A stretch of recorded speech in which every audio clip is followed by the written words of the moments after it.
Hello students, मैं हूं मिली यादव और स्वागत करती हूं आपका अपने ही YouTube channel knowledge etude maths में। आज हम सॉल्व करने जा रहे हैं class 10 RS Agarwal new edition exercise 1D chapter 1 real number से क्वेश्चन नंबर 16 और 17।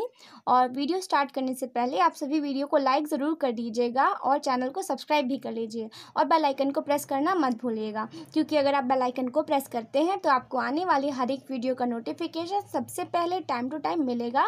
तो स्टार्ट करते हैं क्वेश्चन सॉल्व करना।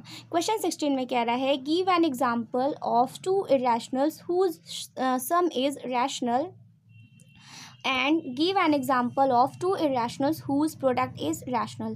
आपको यहाँ पर सबसे पहले वाले पार्ट में कह रहा है कि एक ऐसा इरेशनल लेना है, दो ऐसे इरेशनल नंबर लेने हैं आपको एग्जाम्पल में, जिसको सम करने पर आपको यहाँ पर रैशनल मिलता है। तो हमको पता है कि जैसे रूट्स की जो वैल्यू होती है वो रैशनल होती है। जैसे मान लीजिए मैंने √3 लिख दिया, √3 एक आपका क्या है, रैशनल नंबर है। और अगर मैं इसमें कोई वैल्यू √3 एक इरेशनल नंबर है, अगर मैं इसमें कोई रैशनल नंबर ऐड कर रही हूँ तो ये भी एक इरेशनल नंबर माना जाता है। ऐसे ही मान लेती हूँ मैं एक दूसरा जैसे कि इसने कह रहा है दो इरेशनल लेने हैं एक एग्जांपल में, तो दूसरा ले लेती हूँ मैं यहाँ पे, सपोज 4 माइनस में √3 ले लेती हूँ। ये दोनों जैसे कि इरेशनल नंबर्स हैं, क्योंकि आपका इरेशनल में से रैशनल को माइनस करिए या ऐड करिए, दोनों ही आपके इरेशनल होते हैं। तो हम मान लेते हैं कि ये दोनों आपके क्या हैं, इरेशनल्स हैं। यही दोनों इरेशनल्स हैं, इनको मान लेते हैं। तो अगर ये इरेशनल्स हैं तो इन्हें हम क्या करते हैं, ऐड कर लेते हैं। तो इसको क्या करते हैं, ऐड नाउ एडिंग, इनको क्या कर लेते हैं, ऐड कर देते हैं।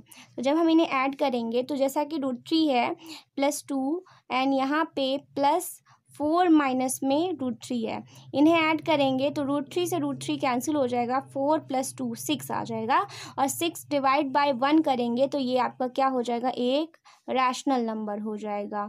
तो इस तरह से इस क्वेश्चन को हमने सॉल्व किया है, क्योंकि इसमें हमने जब सम किया तो हमको क्या मिल रहा है, रैशनल नंबर मिल रहा है। क्योंकि कोई भी नंबर अगर डिवाइड में कुछ भी नहीं है तो 1 तो उसके डिवाइड में ऑलवेज रहता है, तो हम यहाँ पे इसे रैशनल ही मानते हैं। तो क्योंकि सारे इंटीजर्स आपके रैशनल नंबर्स होते हैं। तो अब सेकेंड पार्ट में कह रहा है यहाँ पे कि give an example of two irrationals whose product is rational number. हमें यहाँ पर एक ऐसा एग्जाम्पल लेना है दो इरेशनल नंबर्स का, जिनको आप प्रोडक्ट यानी कि मल्टीप्लाई करेंगे तो वो रैशनल ऑब्टेन होगा। तो यहाँ हम मान लेते हैं कि एक आपका 2 + √3 एक इरेशनल नंबर है और दूसरा है 2 - √3 है। क्यों हमने ये किया, क्योंकि आपको एग्जाम्पल यहाँ पे मैंने दे दिया, दूसरा थोड़ा डिफरेंट दूंगी तो आपको समझ में आएगा कि इरेशनल नंबर्स किसे किसे कह सकते हैं। तो कोई भी रूट में हो या रूट के साइड कोई वैल्यू ऐड या सब्सट्रैक्ट कर दी जाए तो वो भी इरेशनल होती है। तो ये दोनों आपके क्या है, इरेशनल नंबर्स हैं। अब इनका हम क्या कर देते हैं, प्रोडक्ट कर देते हैं। तो नाउ मल्टीप्लाइंग, तो इनका हम क्या कर देते हैं, मल्टीप्लाई कर देते हैं। तो जैसे ही मल्टीप्लाई करेंगे तो हमको यहाँ पर 2 + √3 है, इनका मल्टीप्लाई करने पर 2 - √3 के साथ में ये हमको a + b और a - b का ब्रैकेट में सॉल्व करने वाला एक आइडेंटिटी मिल रहा है। तो ये आपका होता है a² माइनस में b² होता है। तो ये भी आपका a + b और a - b है, तो a² - b² हो जाएगा। मीन्स 2 का स्क्वायर माइनस में √3 का स्क्वायर, 2 का स्क्वायर 4 होता है और √3 का स्क्वायर करेंगे तो आपका क्या हो जाएगा, 3 हो जाएगा, क्योंकि रूट है वैल्यू हट जाएगी। एंड 4 में से 1 माइनस करेंगे, 4 में से 3 माइनस करेंगे तो 1 आएगा। एंड 1 डिवाइड बाय 1 करेंगे तो ये आपका एक रैशनल नंबर ही होता है। तो ये आपका रैशनल नंबर ऑब्टेन होता है। ऐसे आप बहुत सारे एग्जाम्पल्स ले सकते हैं जिनमें आपको ये वैल्यू मिल जाएगी। और ऐसा हमेशा नहीं होता, लेकिन मल्टीप्लाई करने पर हमेशा इरेशनल नंबर्स का रैशनल ही मिलता है, बट सम करने पर ऑलवेज रैशनल नहीं मिलता, बट कुछ कुछ में मिल जाता है। तो आपको उनमें से वही एग्जाम्पल लिखने थे। तो चलिए स्टार्ट करते हैं क्वेश्चन 17 को भी सॉल्व करना। और वीडियो समझ में आ रहा है और अच्छा लग रहा है तो कमेंट बॉक्स के थ्रू बता भी दीजिएगा कि यस मैम मुझे वीडियो समझ में आ रहा है, क्वेश्चन समझ में आ रहा है। तो स्टार्ट करते हैं 17 को सॉल्व करना। क्वेश्चन नंबर 17 में आपका ट्रू और फॉल्स है, इसमें आपको ट्रू और फॉल्स बताना है। तो स्टार्ट करते हैं पार्ट फर्स्ट को। इसमें कह रहा है the sum of two rationals is always rationals. क्या ये बात सही है, इसे हम प्रूफ करके देख लेते हैं फर्स्ट वाले पार्ट को।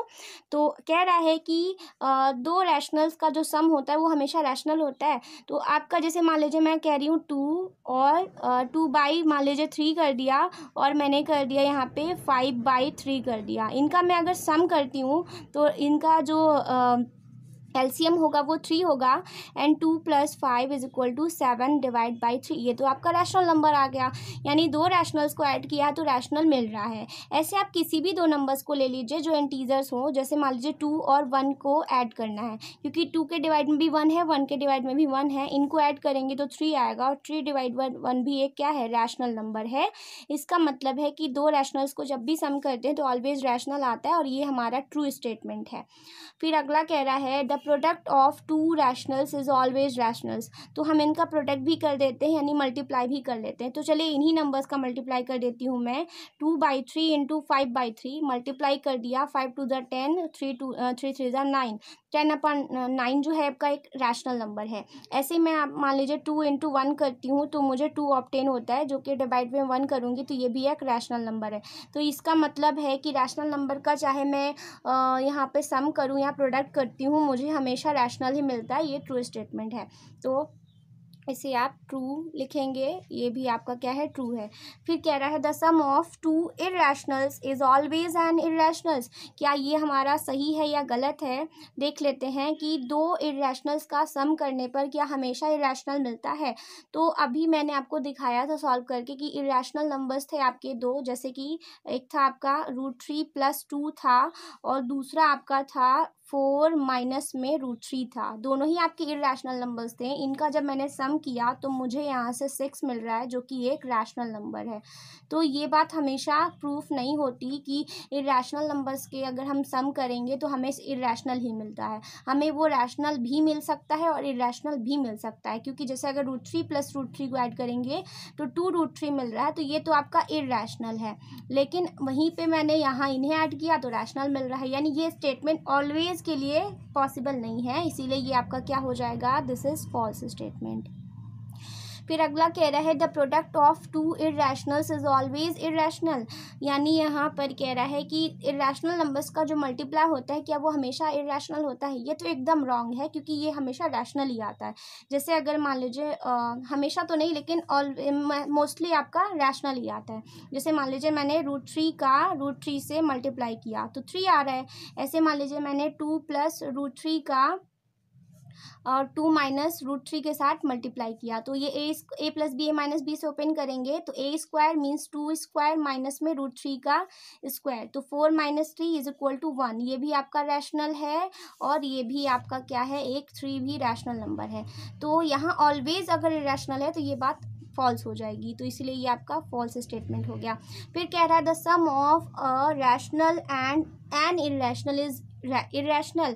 तो ये बात तो सही है कि अगर एक आपका मान लीजिए रैशनल नंबर है, मान लीजिए 3 है, और एक आपका इरेशनल नंबर है, मान लीजिए √3 है, इनका सम करेंगे तो हमेशा इरेशनल आता है। ये बात एकदम सही है, क्योंकि अभी मैंने आपको जितने नंबर सॉल्व करवाए हैं ये एक इरेशनल और रैशनल है, इनका सम किया, या इरेशनल और रैशनल का अगर हम सब्सट्रैक्शन भी करते हैं तब भी वो आपका इरेशनल ही मिलता है। तो ये बात आपकी ट्रू है।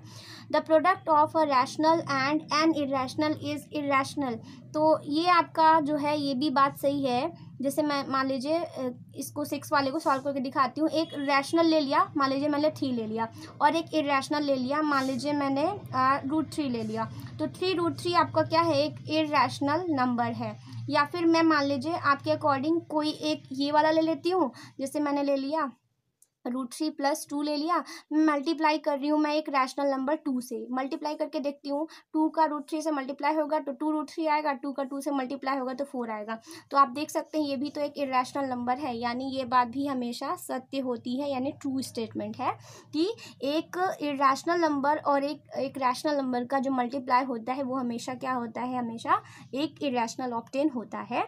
तो इस तरह से हमने इस क्वेश्चन को सॉल्व किया है। अगर क्वेश्चन में आपको समझ में आ गया है या क्वेश्चन में कोई प्रॉब्लम है तो आप कमेंट बॉक्स के थ्रू बता सकते हैं, और क्वेश्चन समझ में आया है तब भी आप कमेंट बॉक्स के थ्रू बताइए कि यस मैम मुझे समझ में आ गया है। और वीडियो को लाइक ज़रूर करिए, चैनल को सब्सक्राइब भी करिए और बेल आइकन को प्रेस करना मत भूलिएगा, क्योंकि अगर आप बेल आइकन को प्रेस करते हैं तो आपको आने वाले हर एक वीडियो का नोटिफिकेशन सबसे पहले मिलता है। तो इस वीडियो में बस इतना ही। Thank you so much for watching.